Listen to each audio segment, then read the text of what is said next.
Assalamualaikum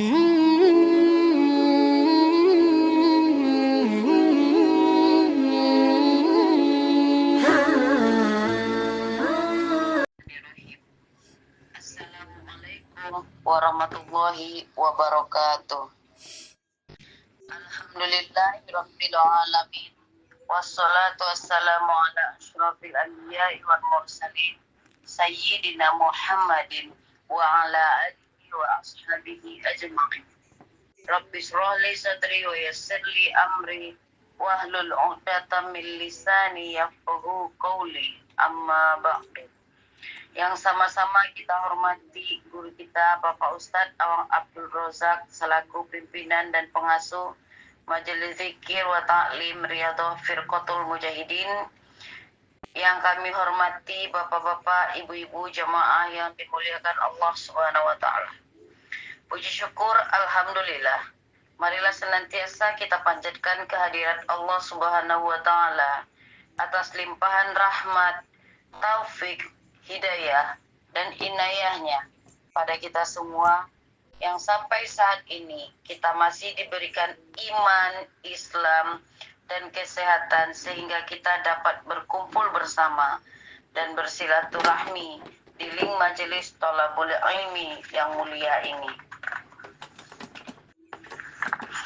Salawat dan salam semoga Allah Subhanahu wa taala senantiasa mencurahkan pada junjungan kita Nabi besar Muhammad sallallahu alaihi wasallam, keluarga beliau, sahabat, zuriat, kepada kita semua dan kepada seluruh pengikutnya hingga akhir zaman. Baiklah bapak-bapak, ibu-ibu yang dirahmati Allah, agar pengajian kita ini mendapat berkah dari Allah Subhanahu wa taala, marilah bersama-sama kita buka acara ini dengan mengucapkan basmalah. Bismillahirrahmanirrahim. Kita lanjut ke acara inti, yakni kajian ba'da subuh Rabu 3 Juli 2024, yaitu kajian kitab Al-Hikam, hikmah ke-85 dan 86. Berkata pengarang Imam Ahmad bin Atha'illah As-Sakandari rahimahullah, At-tayyul haqiqiyu an tatwiya masafatat dunya angka hatta taral akhirata aqraba ilaika minka. Perjalanan singkat yang sesungguhnya adalah bila kau memperpendek jarak dunia sehingga engkau dapat melihat akhirat lebih dekat kepadamu. Al-ata'u minal khalqi hirmanun wal man'u minallahi ihsan. Pemberian dari makhluk adalah keterhalangan dan penangguhan pemberian dari Allah merupakan karunia. Next, marilah kita dengarkan penjelasan mengenai hikmah ini yang akan disampaikan oleh Bapak Ustadz Awang Abdul Rozak, sekaligus ditutup dengan doa di akhir acara. Kepada Bapak Ustadz, waktu dan tempat kita persilahkan.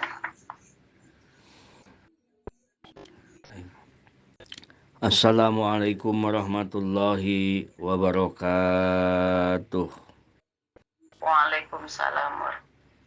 Bismillah. Alhamdulillah. Alhamdulillahillazi faddala ala ibadihi bi'ulumil ilahiyah. Ashhadu an la ilaha illallah wahdahu la syarikalah. Wa ashhadu anna Muhammadan abduhu wa rasuluhu allazi la nabiyya ba'dah. Allahumma shalli wa sallim wa barik ala sayyidina Muhammad ibn Abdillah wa ala alihi wa sahbihi wa mawalah. Amma ba'du. Qala Allah ta'ala fi imaminal Qur'anil Karim. A'udzu billahi minasyaitonir rajim. Bismillahirrahmanirrahim. Wasari'u ila maghfiratin min rabbikum. Al-ayah sadaqallahul maulanal azim.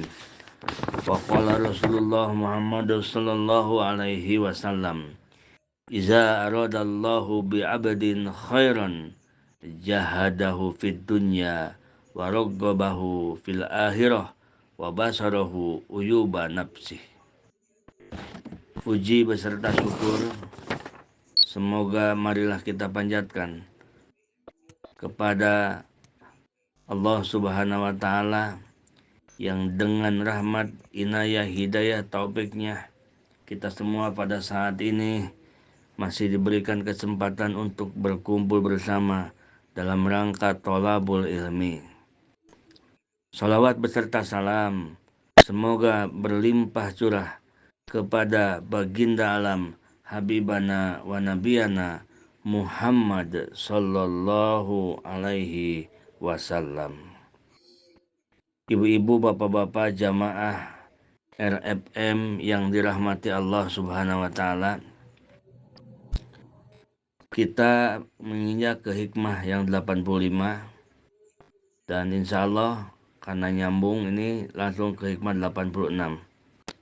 Sebelumnya kita tawasul ke Hadratus Syekh Al-Mukarram mu'alif hadal kitab, pengarang kitab, yaitu Syekh Ibnu Athaillah As-Sakandari, wa Syekh Athaiyah, wa Syekh Ibnu Ajibah, wa Syekh Abdullah Asarqawi Al-Khalwati.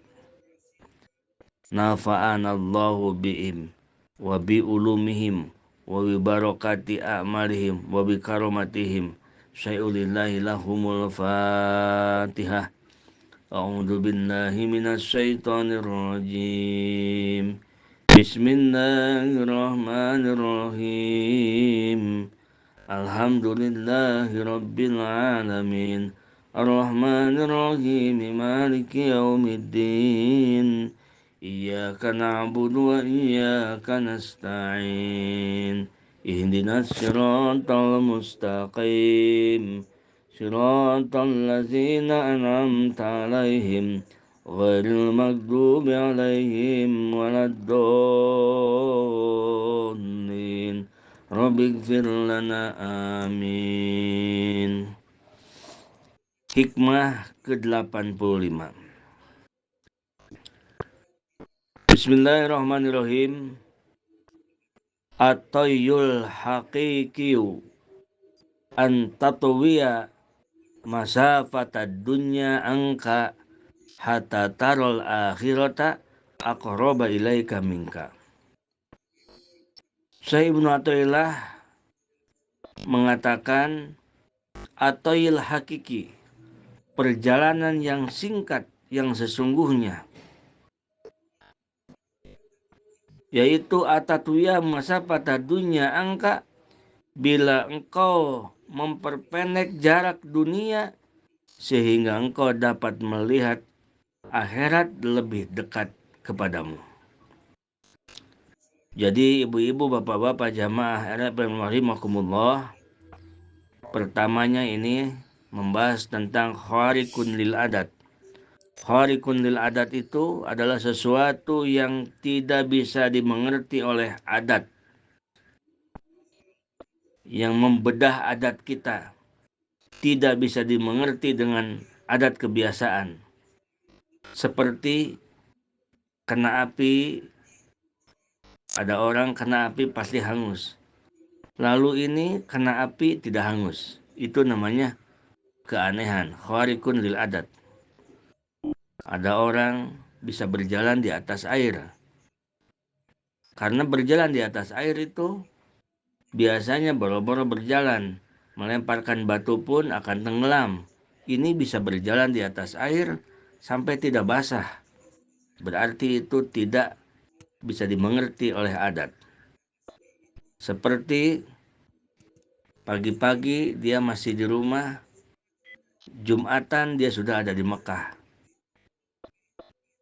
Seperti menulis kitab yang harusnya menulis itu kalau secara adat membutuhkan waktu 5 tahun, ini hanya dengan 1 minggu.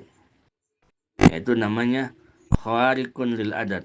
Kalau dia seorang waliullah, itu karomah namanya. Tetapi kalau dia seorang mukmin yang saleh, itu maunah, pertolongan dari Allah.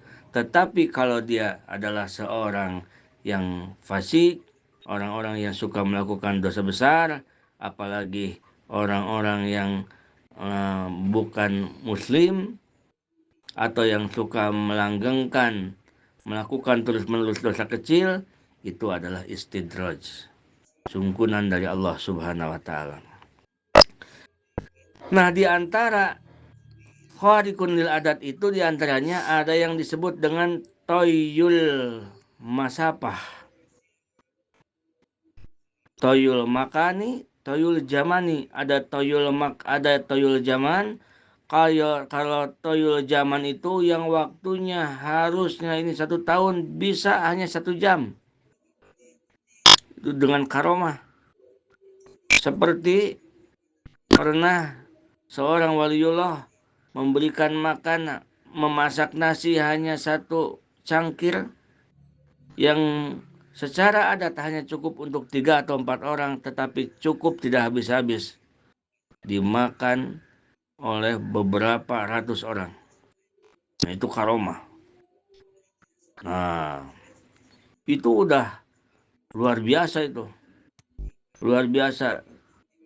Dirinya di Indonesia pas terdengar adzan, mau adzan Jumat, ada tamu. Kata tamunya ini, kenapa kiai ini nggak mau Jumatan apa ya, bagaimana? Ternyata seorang kiai ini seorang waliullah. Dia masuk ke kamar, badannya padahal dia ketemu oleh orang di sana di Mekah. Yang di Mekah ngabarin ke kampung bahwa ada kiai sedang Jumat di sini. Kata orang yang di kampung, lah tadi juga di sini ada. Nah, itulah. Jadi dunia yang jauh Allah dekatkan. Waktu yang jauh Allah sebentarkan. Itu Bapak-bapak Ibu sekalian. Nah, di sini akan dibahas wa huwa la yutahaqqaqani minal karamati id yakunani istidrajan wasihron. Nah, bisa melangkah jauh satu keinginan sampai ke Mekah, bisa melangkah jauh mau kemanapun dia bisa terbang di awang-awang, bisa berjalan di atas air. Itu belum tentu karomah, itu belum tentu kemuliaan dari Allah Subhanahu wa taala. Gitu. Semuanya tidak bisa dipastikan karomah, karena bisa jadi istidraj atau bisa jadi sihir. Karena iblis sedetik di sini ada di ujung timur dunia, sedetik iblis mampu lari ke ujung barat dunia. Sedetik iblis ada di langit, ada di ujung selatan, sedetik lagi ada di ujung utara. Iblis mampu. Nah, tetapi wa amatayul hakiki al-mutahaqqaqu minal karomah. Tetapi toyul melipat yang sebenarnya, yang dipastikan itu adalah karomah. Ayu masapati dunya angka hatta tarol akhirah aqraba ilaika minka wazalika bijuhdi fiha. Tetapi yang sebetul-betulnya orang yang sakti, orang yang bisa lebih dari melipat dunia, bisa yang lebih dari terbang di awang-awang, bisa yang lebih dari jalan di atas air, bisa yang lebih ilmunya dari menghilang dari penglihatan manusia. Ada orang yang lebih sakti, orang yang lebih gagah, dan orang yang lebih mulia di sisi Allah Subhanahu wa taala, yaitu orang-orang yang mampu di dunia ini, dia jasadnya di dunia, tetapi hatinya sudah di akhirat. Ibu-ibu, bapak-bapak tahu tidak, waktu yang paling jauh itu adalah bukan waktu nanti yang akan datang, atau bukan jarak dari sini ke Mekah, Tetapi yang sangat jauh itu adalah ini, waktu yang sudah kelewatin. Jangankan setahun yang lalu, sebulan yang lalu, seminggu yang lalu, 1 hari yang lalu, jauh sekali. Karena kita tidak bisa kembali ke hari yang sudah berlalu. Jangankan hari yang lalu, 1 jam yang lalu, jauh sekali. Karena tidak akan bisa kembali ke 1 jam yang lalu. Setengah jam yang lalu pun tidak akan bisa kembali. 1 menit pun yang lalu, kita tidak akan bisa kembali. Itu jauh luar biasa. Nah, tetapi ada orang yang Allah muliakan.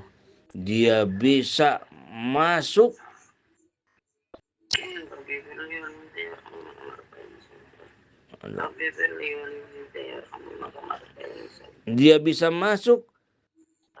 walaupun jasadnya ada di dunia. Walaupun jasadnya dia ada di dunia, tetapi dia bisa masuk ke alam akhirat. Bagaimana orang bisa masuk ke alam akhirat? Yaitu dia dengan bersifat juhud di dunia ini. Jadi terhadap dunia itu juhud. Jadi orang yang juhud itu adalah orang yang sohibul karomah, orang yang mempunyai karomah. Jika seseorang dimampukan oleh Allah untuk juhud di dunia ini, dia adalah orang yang luar biasa, yang lebih-lebih dari bisa melipat dunia. Karena dunia ini tidak nampak dalam hatinya. Karena yang nampak dalam hatinya adalah akhirat, adalah urusan akhirat. Walaupun dia hidup di dunia seperti manusia biasa, walaupun dia seorang petani, walaupun dia seorang pemborong, walaupun dia seorang pekerja, walaupun dia seorang guru, tetapi hatinya juhud terhadap dunia. Orang yang juhud terhadap dunia, jasadnya di dunia, tetapi hatinya itu sudah di akhirat. Bagaimana maksudnya Pak Ustadz? Kata Rasulullah Muhammad SAW, Iza aradallahu bi abdin khairan jahadahu fid dunya. Jika Allah bermaksud menjadikan seorang hamba dijadikan yang orang baik, jika seorang hamba oleh Allah dimaksudkan ingin dijadikan orang baik oleh Allah, jahadahu fid dunya, maka Allah menjuhudkan juhudkan dirinya di dunia ini. Warogobahu fil akhirah, dan Allah gemarkan dia dengan urusan akhirat. Wabasarahu uyuban nafsihi, dan Allah bukakan keaiban, kekurangan dirinya. Nah, jadi jika Allah akan memuliakan seseorang, jika Allah akan memberikan kebaikan bagi seseorang, pertama-tama jahadahu fid dunya, hatinya akan dijuhudkan oleh Allah. Yang kedua, warogobahu fil akhirah, dia akan gemar dengan urusan akhirat. Yang ketiga, wabasarahu uyuban nafsihi, dia akan diperlihatkan oleh Allah tentang kekurangan dirinya, kecacatan dirinya. Jadi tidak ada ruang dan waktu untuk memikirkan kekurangan orang lain. Tidak ada ruang dan waktu untuk kita mengoreksi orang lain karena disibukkan dirinya oleh kekurangan dirinya. Karena diperlihatkan oleh Allah Subhanahu wa Ta'ala bahwa dirinya ternyata kurang begini. Oh, ternyata saya harus khusyuk, ternyata kurang khusyuk sholat. Oh, ternyata hati ini kurang ikhlas. Dia terus digali bagaimana supaya dirinya selamat di akhirat, bagaimana supaya hidupnya tenang di akhirat. Walaupun dunia, badannya ada di dunia, tetapi pikirannya sudah di akhirat.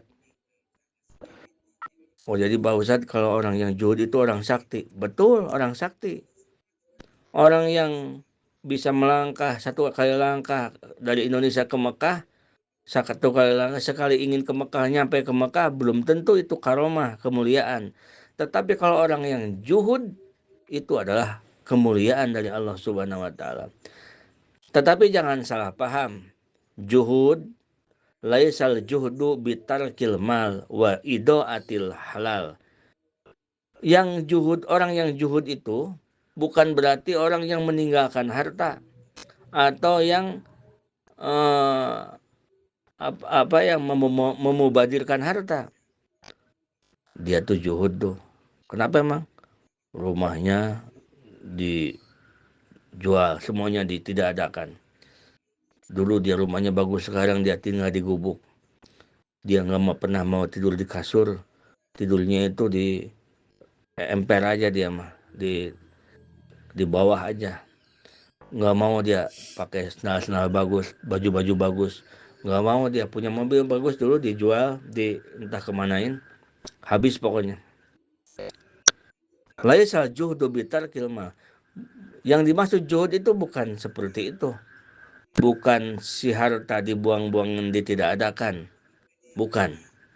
Walakin juhdu huluwil qalbi an hubbihi lidatihi awlitana umihi bihi.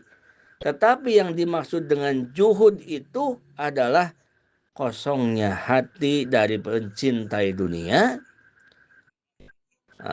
terhadap zatnya itu dunia, atau kosongnya hati dari bernikmat-nikmatan dengan dunia. Nah, itu yang dimaksud juhud. Jadi orang yang juhud biasa dia. Hartanya banyak, sawahnya lega, kontrakannya di mana-mana, bahkan pangkatnya tinggi, bahkan dia jadi seorang saudagar kaya. Orang yang juhud bisa saja begitu. Karena juhud itu bukan urusan harta, tetapi khuluwul qalbi an hubbihi, itu kosongnya hati dari mencintai dunia. Kosongnya hati dari mencintai dunia, zatnya harta. Jadi hati itu tidak mencintai zatnya harta, atau tidak mencintai karena dengan harta itu bisa bernikmat-nikmat. Kalau harta, misalkan kalau uang, kosongnya hati dari mencintai zatnya uang. Kalau orang yang mencintai zatnya uang kan begini, si uang dicari, disimpan di lemari, disimpan di rekening, di lemari, ada uang masukin lagi, dikumpulin, ada uang masukin lagi, nggak dipakai dia. Mau dipakai ini nggak sayang sama uang.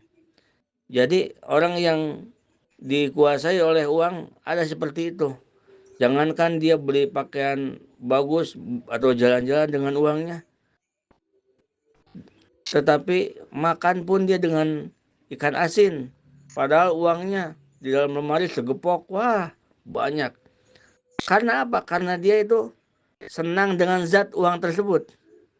Nah, oleh karena itu ada orang yang tidak bisa juhud, yaitu orang yang senang dengan zat uang tersebut. Ada juga orang yang senang karena dengan uang itu bisa mendapatkan kenikmatan-kenikmatan. Nah, itu orang yang tidak juhud. Nah, orang yang juhud, dia hatinya kosong dari mencintai zatnya harta, dan kosong hatinya dari mencintai harta tersebut bisa mendorong untuk kenikmatan-kenikmatannya. Bagaimana contoh orang yang juhud? Contoh orang yang juhud, kita cinta dengan uang. Cinta dengan uang. Pagi-pagi udah ke pasar, udah siap-siap mencari uang. Cinta dengan uang. Kenapa kita mencintai uang? Karena dengan uang ini kita bisa ibadah. Karena dengan uang ini kita bisa nanti hasil dagang. Saya senang banget dengan jualan, dengan dagang ini. Apalagi kalau misalkan dapat untung, senang banget saya. Karena dengan uang ini saya bisa bantu fakir miskin. Karena dengan uang ini saya bisa bantu agama Allah. Karena dengan uang ini saya bisa bantu santri. Karena dengan uang ini saya bisa bercocok tanam untuk bekal akhirat. Nah, itu namanya orang yang juhud. Nah, orang yang juhud. Kenapa orang yang juhud seperti itu? Karena ciri-ciri orang yang juhud, ia akan mementingkan, lebih percaya terhadap sesuatu yang sudah dititipkan kepada Allah daripada sesuatu yang masih ada dipegang dirinya. Itu ciri orang zuhud. Kalau harta yang masih ada di dirinya, kalau yang harta yang masih dia pegang, uang yang masih dia pegang belum tentu itu milik dia. Bisa jadi itu uang dia hanya cari saja. Cari, udah ada, bayar ke sono. Cari, udah ada, malah datang saudara. Cari, udah ada, malah kena tipu misalkan. Tetapi kalau yang dititipkan di Allah, itu dia sangat percaya. Makanya orang yang zuhud, dia akan lebih mengutamakan bagaimana dalam kehidupan dunia ini bisa masuk ke akhirat. Begitu pagi-pagi mau berangkat ke sawah, mau berangkat ke pasar, mau berangkat ke kantor, dia mikir, apa nih, harta saya apa hari ini? Begitu dia pergi ke kantor, di jalan lihat fakir miskin, misalkan punya uang nih, cuman punya uang 5.000 kita sedekahkan ke fakir miskin. Sehari itu dia mendapatkan untung 10 juta. Yang sesungguhnya milik dia hanyalah yang 5.000 itu yang ia sedekahkan. Sehari itu dia mendapatkan uang misalkan 100 juta. Tetapi dia sedekahkan, lihat di jalan suka ada yang minta sumbangan tuh masjid ya. Kita kasih ke masjid 50.000. Kita kasihkan ke fakir miskin, ada yang di jalan lagi duduk. Untuk 2 orang kasih 50.000, udah 100.000. 100 juta yang dia dapatkan hari itu, sesungguhnya harta dia, milik dia hanya yang 100.000. Nah, jadi orang yang zuhud walaupun punya uang 100 juta enggak diaku dia. Yang diaku milik saya hanya 100.000. Karena ini yang milik saya sesungguhnya. Kenapa dia mengatakan begitu? Karena walaupun jasadnya masih di dunia, tetapi hatinya sudah melihat ke akhirat. Karena yang ia lihat bahwa dunia Allah berikan untuk dia, bukan untuk dia gunakan semau dirinya, tetapi dunia ini Allah berikan fasilitas agar dia bisa menggapai ridho Allah dengan dunianya. Itulah orang yang zuhud kepada Allah di dalam dunia ini. Jadi orang yang benar-benar sakti bukanlah orang yang bisa melangkah ke Mekah 1 kali langkah. Bukan yang bisa berjalan di atas air. Tetapi adalah orang yang bisa jasadnya masih di alam dunia, tetapi hatinya kosong, tidak cinta dengan dunia, karena hatinya sudah hijrah ke akhirat. Sehingga yang ia lakukan, apapun yang ia perbuat, ia perhitungkan dengan kehidupan di akhirat. Amin ya Allah ya Rabbal Alamin. Itu yang ke-85. Yang selanjutnya hikmah yang ke-86. Al-ata'u minal khalqi hirmanun wal man'u minallahi ihsanun. Pemberian dari makhluk adalah keterhalangan, sedangkan penangguhan pemberian dari Allah merupakan karunia. Diberi oleh makhluk malah jadi terhalang, malah jadi hijab, terhalang. Kalau kita minta sama Allah tidak diberi-beri oleh Allah, malah dapat anugerah, karunia. Itu judulnya. Bagaimana maksudnya? Iza a'taqal khalqu syai'an walam taro annahu minallahi mun'im fatuhibbuhu wa tahabu qati'atuhu tahum fahuwa hirmanun ay hijabun bainaka wa bainallah wa fi zalika mautu qalbik wa qaswatuhu wa nuqsanun fi maratibik. Nah, artinya apabila ada yang memberikan sesuatu kepada engkau, ada yang memberikan sesuatu kepada kita, entah itu uang, entah itu yang memberinya itu kita sebagai tukang jualan, pedagang, pembeli, gitu kan? Entah itu sebagai order kalau kita tukang order, entah itu proyek. Kalau kita seorang pemborong, ada yang pesanan borongan ke kita, atau tiba-tiba ada yang ngasih uang ke kita, apa saja itu profesi kitanya. Ida atau kalholku syai'an, jika engkau diberikan sesuatu oleh makhluk dan engkau tidak menyaksikan bahwa itu pemberian dari Allah. Walam taro anahu minallahi al-mun'im, dan engkau tidak sadar bahwa yang memberikan kepada engkau itu adalah Allah pada hakikatnya. Maka fatuhibbuhum, maka engkau cinta kepada makhluk yang memberi itu. Karena kita tidak ingat bahwa yang memberikannya itu Allah. Karena kita sudah bekerja 1 bulan, lalu bos kita menggaji. Ya, perasaan kita yang memberi rezeki itu adalah bos kita karena kerja kita. Fatuhibbuhum wa tahopu qati'atahum, maka kita mencintai bos itu. Bos itu sangat kita cintai, sangat kita hormat, sangat kita sanjung. Dan kita takut, jangan-jangan nanti saya dikeluarkan kerja, maka putuslah kehidupan saya. Atau kita mempunyai rekan bisnis, karena dia memberikan untung kepada kita besar, maka kita sangat mencintai dia, sangat dijaga hubungan dia dengan orang tersebut, hubungan dia dengan orang yang menguntungkan itu, karena takut keuntungannya putus. Nah, bahwa hirmanun ay hijabun bainaka wa bainallahi. Nah, maka pemberian itu adalah jadi penghalang antara engkau dan Allah.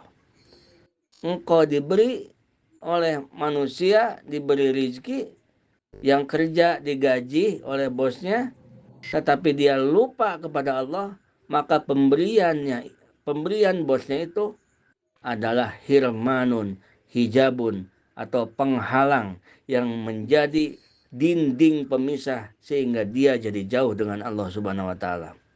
Kalau seorang pedagang, banyaknya pelanggan yang beli terhadap tokonya, sehingga tokonya rame, sehingga dia mendapatkan untung, dan dirinya lupa terhadap Allah, bahwa yang menggerakkan yang beli datang, yang mempunyakan duitnya yang membeli, yang menginginkannya dia, yang memampukannya dia pergi datang ke tempat kita adalah Allah, kita tidak ingat ke situ, maka datangnya pembeli adalah hirmanun, hijab, penghalang antara dirinya dengan Allah Subhanahu wa taala.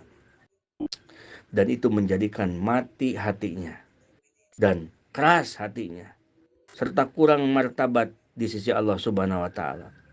Entah kenapa ini, tahajud tiap malam, wirid tiap hari, sholawat tidak pernah ketinggalan, tetapi kok keras hati. Dinasihatin orang tidak menerima, di ini, pokoknya keras hati ini. Kenapa nih? Aneh ya. Ternyata terkadang kita terhalang dengan pemberian makhluk. Maksud terhalang itu, jika ada sesuatu yang diuntungkan dari makhluk, kita lupa terhadap Allah yang memberikannya. Itu contoh, ada orang yang memberi uang kepada kita, ada orang ngasih uang kepada kita, atau ada orang yang beli ke warung kita, ke toko kita. Nah, kita tidak melihat bahwa itu semua dari Allah. Nggak ada kita pikiran ke situ. Yang kita lihat hanya orang tersebut, hingga kita takut kehilangan. Nah, jangan-jangan nanti kalau nggak kepake, nanti hilang, nggak datang lagi, dan rugi, nggak dapatkan untung. Wah, sangat rugi.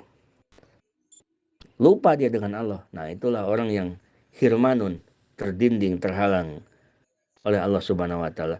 Dia dohiriahnya, keinginannya dikasihkan, diberikan, mendapatkan keuntungan, tetapi batinnya hirmanun, terdinding oleh Allah. Wa idza mana'aka Allah ta'ala bi alla ya'tiya ma sa'alta wala yujiba ma da'auta fatulazimul wuqufu bi babih wa ilmik inna annahuma manaka buhlun wala la buhlun wala azzun walakin li hikmatin la ya'lamuha illallah bahwa a'taun wa ihsanun minhu ilaika. Nah, selanjutnya tadi kan judulnya pemberian dari makhluk adalah jadi penghalang, sedangkan tidak diberikannya oleh Allah adalah anugerah. Nah, itu udah tadi kan, barusan sudah pemberian dari makhluk yang dimaksud dengan penghalang yaitu yang tadi barusan diberi oleh makhluk tetapi hatinya kita lupa kepada Allah. Itu semakin diberi oleh makhluk, semakin kita cinta kepada makhluk, semakin jauh dan tebal dinding kepada Allah Subhanahu wa taala. Yang sekarang yang keduanya, apabila Allah mencegah kepada engkau dengan tidak memberi yang kamu pinta. Nah, bialla ya'tiya masalata, Allah mencegah kepada engkau dengan tidak memberi apa yang kamu pinta. Wala yujiba ma da'auta, dan tidak mengabulkan apa yang kau pinta dalam doa-doa engkau. Ya Allah, lunaskan amanahku ya Allah, lunaskan amanahku. Amanah nggak berhenti-berhenti terus saja. Udah mau 6 bulan, 7 bulan amanah terus masih tetap amanah bertahan. Ya Allah, limpahkanlah rezeki yang berkah yang berlimpah luas ya Allah.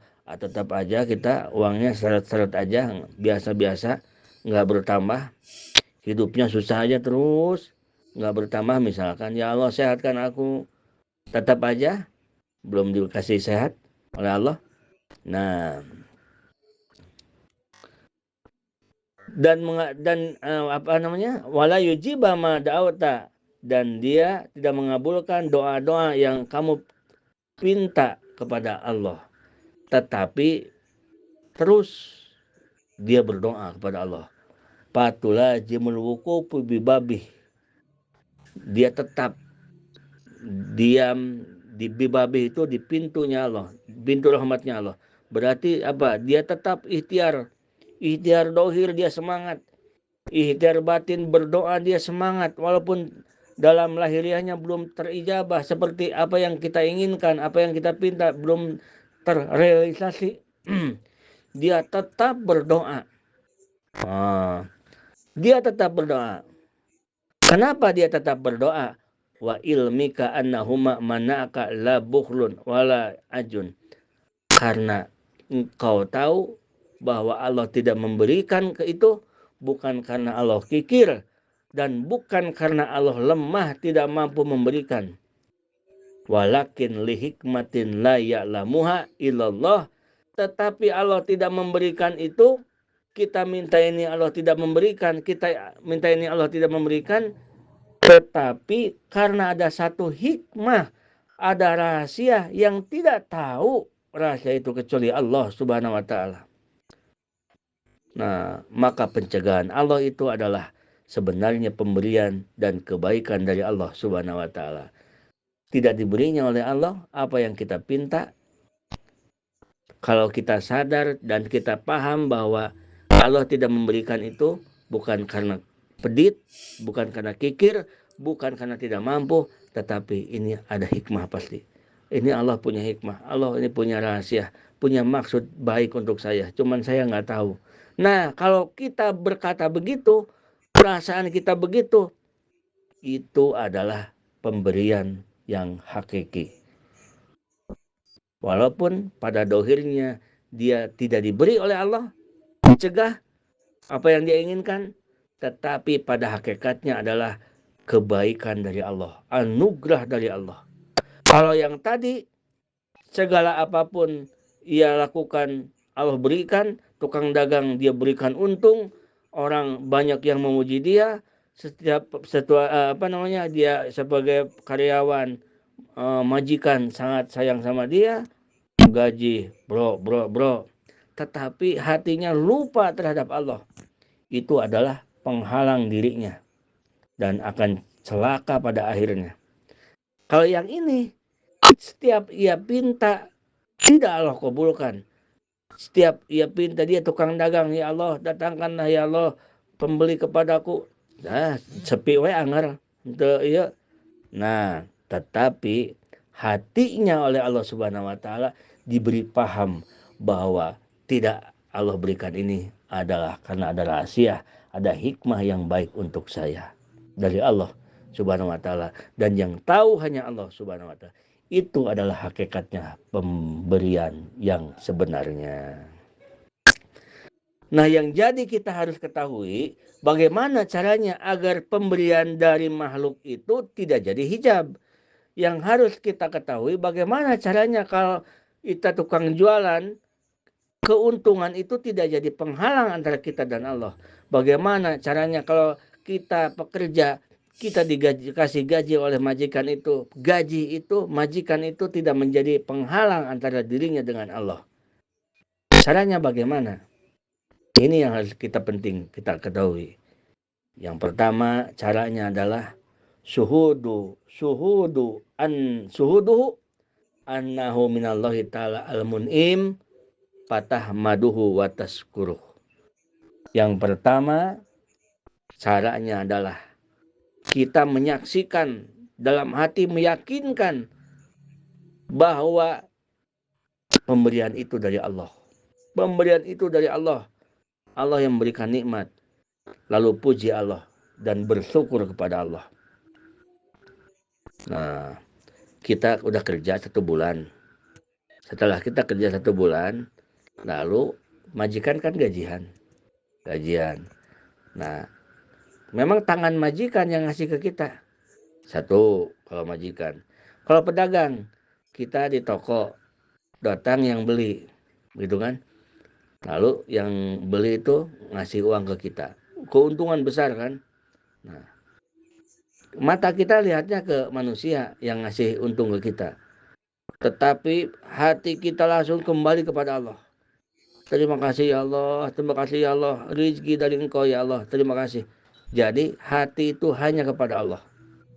Jangan di hati itu ada begini, terima kasih ya Allah, Engkau telah memberikan rezeki kepadaku, wasilah orang ini beli ke tokoku. Jangan, itu musyrik begitu. Atau terima kasih ya Allah, Engkau telah memberikan rezeki kepadaku dengan wasilah wasilah majikanku ngasih gaji kepadaku. Itu musyrik kalau begitu. Kenapa musyrik? Karena di dalam hati itu tidak boleh ada siapa-siapa. Di dalam hati itu hanya Allah Subhanahu wa taala. Tidak ada wasilah-wasilah, tidak ada syariat-syariat di dalam hati. Hanya hakikat satu, hanya Allah. Satu itu. Yang kedua, suhudu annal khalqa wasailun fatahmaduhu bi an tad'ua lahum. Yang kedua, menyaksikan bahwa makhluk itu hanya perantara. Makhluk itu hanya tukang pos, tukang paket yang mengantarkan hakikatnya perintah Allah Subhanahu wa taala. Oleh karena itu, fatahmaduhu bi an tad'ua lahum. Maka kita diperintahkan untuk berterima kasih kepada tukang pos dengan ucapan jazakumullah, terima kasih ya, semoga Allah membalas kebaikannya, jazakallah, jazakallah, jazakallah. Nah, jadi ada 2 peran. Hati berterima kasih kepada Allah karena yakin ini pemberian Allah, bukan karena apa, ini yakin pemberian Allah. Karena kalau ini adalah murni dari hasil dagang, tidak setiap dagang mendapatkan untung, banyak yang dagang mendapatkan rugi. Kalau ini murni adalah dari kebaikan seorang majikan, tidak akan ada orang yang bekerja menjadi mempunyai majikan, tidak akan ada cerita orang yang beberapa bulan tidak pernah digaji bayarannya. Banyak yang begitu kan? Nah, jadi hati kita hanya kepada Allah. Yang pertama, hati kepada Allah, berterima kasih. Terima kasih ya Allah. Makasih ya Allah. Karena kita yakin bahwa ini rezeki dari Allah. Lalu lisan kita berterima kasih kepada manusia. Jazakallah khairan katsira. Terima kasih, semoga Allah membalas. Nah, gitu. Jangan kita malah berdakwah. Terima kasih ya, Engkau telah memberikan kepadaku syariat yang Engkau hakikatnya Allah memberikan rezeki kepadaku. Enggak usah begitu. terlalu panjang, dan malah keburu ini lagi. Pendek aja. Terima kasih ya Pak, terima kasih, semoga Allah balas. Hati kita itu terus menjerit ke Allah, makasih ya Allah, makasih ya Allah. Jangan terganggu dengan ucapan kita. Paham nggak Bu? Paham ya? Nah, yang selanjutnya, yang terakhir, sarful atoi fisabilillah. Menggunakan pemberian Allah itu di jalan yang diridhoi oleh Allah Subhanahu wa taala, menafkahi keluarga dan sebagainya yang diridhoi oleh Allah Subhanahu wa taala. Jika terjadi seperti itu, hatinya berterima kasih kepada Allah, lisannya berterima kasih kepada yang mengantarkan rezeki tersebut, rezekinya digunakan di jalan yang diridhoi Allah, maka pemberian itu adalah anugerah dari Allah Subhanahu wa taala. Kalau yang tadi judulnya pemberian penghalang antara dirinya kepada Allah, jika diberi sesuatu oleh makhluk, hatinya lupa kepada Allah.